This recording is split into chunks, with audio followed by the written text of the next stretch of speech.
আচ্ছা, ছেলে মানুষরা যে বাইরে কাজে যায়, বাড়ি এসে সবসময় বলে তুমি কি করেছো, তুমি কি করেছো। জাস্ট একটা কথাই বলবো, শোনো তোমরা সবাই। কখনো কোনো ছেলেকেই বলবো যেন এটা না বলতে তার কোনো স্ত্রীকে। কারণ সারাদিন ছেলে, ঘর সংসার, সেই ভোর সকাল 5টার সময় ওঠে, সবার খাওয়া দাওয়া শেষ হলে সব কাজ গুছিয়ে আবার সন্ধ্যায় রাত্রেবেলা ঘুমোতে যায়, আবার 5টার সময় ওঠে। তাহলে ভাবো তোমরা আর যারা যারা ডিউটি যাও, মাপেরই ডিউটি যাও নিশ্চয়ই 8 ঘন্টা, কেউ হয়তো 12 ঘন্টা এরকম। কিন্তু একটা মেয়ে, একটা বউ মানুষ সারাদিন 24 ঘন্টা ডিউটি করে ঘরে। হ্যাঁ, হতে পারে যে ছেলেরা প্রচুর খাটাখাটনি করে বাড়িতে আসে, হ্যাঁ তাদেরকে একটু দেখাশোনা করতে হবে, জল দিতে হবে, টাইমে খাবার দিতে হবে, কিন্তু সব মহিলাই কিন্তু করে। কিন্তু একটা মেয়ে সারাদিন যে সংসারের কাজ করে রাত্রেবেলা যখন ঘুমাতে যায়, তখন কিন্তু ওই কী বলবো, এক ফোঁটা কেউ জল মুখে এনে দেবে না তোমাকে, ঠিক আছে? নিজের খাবারটাও বেড়ে নিজেকেই খেতে হয়। যতই শরীর খারাপ হোক, যতই তুমি বিছনায় শুয়ে থাকো না কেন, সেই তোমাকে ঘুম থেকে ওঠে, বিছনা থেকে ওঠে সমস্ত কাজ গুছিয়ে নিজেকে খাবার করে নিজেকেও খেতে হবে, সবার জন্য রাখতেও হবে। তো হ্যালো বন্ধুরা, আমি মৃন্ময়ী। তো আমার এই ফুল ব্লগে তোমাদের অনেক অনেক স্বাগত জানাই। তো হ্যালো বন্ধুরা, তোমাদের সঙ্গে গল্প করতে করতে অনেক কাজে এগিয়ে ফেলেছি। সকালে ঘুম থেকে উঠে বাসন মেজে জল ধরে ঘর বাইরে ঝাঁট দিয়ে বেটুকে, আজকে 15ই আগস্ট, তো বেটুকে একটু ছবি তুলবো বলে, ভিডিও করব বলে ওকে রেডি করছিলাম। তো হাফ রেডি হয়েছে, তো তার মাঝখানে আরও কিছু কাজ গুছিয়ে বেটুকে ব্রাশ করে নিয়ে চলে এলাম। তো তারপর বাকিটা আমি রেডি করেছি, কারণ ওর বাবা কিছু জিনিস আনতে গিয়েছিল, তো ওগুলোই ওকে পরাবো বলে, তাই একটু লেট করে আবার পরালাম ওকে। তো ওর তো প্রচুর আনন্দ, কারণ ও এরকম প্রথমবার সাজলো, ওর এটা 15ই আগস্ট প্রথম। তো সোনামার কটা ফটো আর ভিডিও নিয়ে তো খুবই সুন্দর ওকে লাগছিল। তো ওর দিয়ে ওকে বাড়ি নিয়ে চলে এলাম। তো আমাদের সামনে যে একটা প্রাইমারি স্কুল আছে, তো ও দাদু ওখানকে নিয়ে গেছিলো, তো ওখানেও পালন করে চলে এসছে। তারই মাঝখানে তোমাদের দাদা ভাই আর আমার শাশুড়ি মা একটু যাচ্ছে ওর ছোট বইয়ের বাড়ি, ছোট মেয়ের বাড়ি।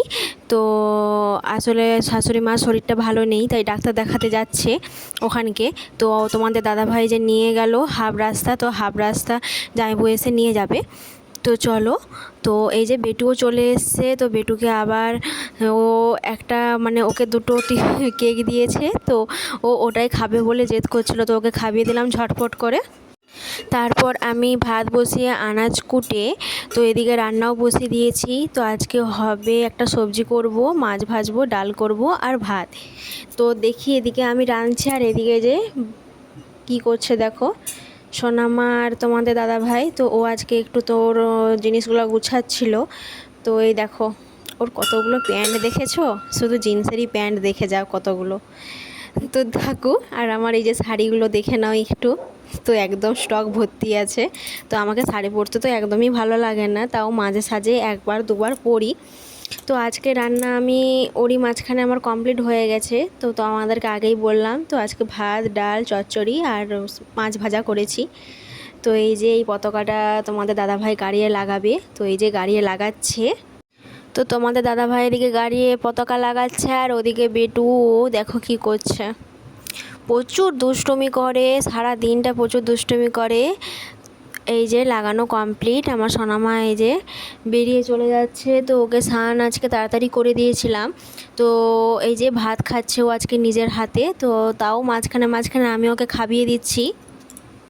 এখানে তোমাদের দাদাভাইকে খেতে দিয়ে দিচ্ছি, কারণ ডিউটি আছে, আর সোনামা আগের দিকে পটি করছে।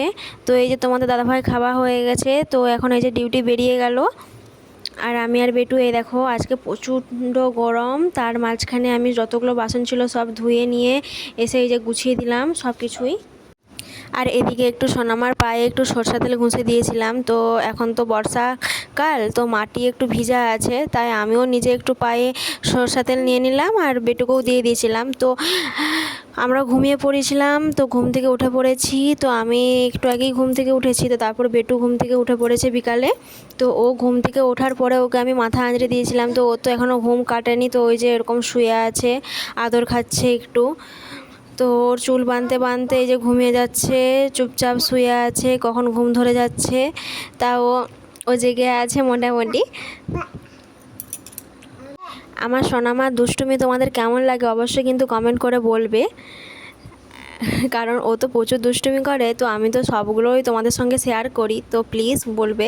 আর এইদিকে দেখো আমার সোনামা আজকে কোল থেকে উঠতেই চাইছে না, কারণ ও প্রচুর মানে কী হলো, পরিশ্রম করলে যা হয় অবস্থা, তাই ও শুয়ে আছে আমার কোলে আদর খাচ্ছে চুপচাপ শুয়ে শুয়ে। আমার সোনামার হাসি দেখলেই আমি সব দুঃখ ভুলে যাই। আমার ওর মুখের হাসি আমাকে কি বলবো, আমাকে বাঁচতে শিখিয়েছে। এখন তো প্রথম প্রথম ডাকে ও মা, তো কী ভালো লাগে ওর মুখের ডাকটা, মানে মানে শান্তি, অনেকটাই শান্তি লাগে।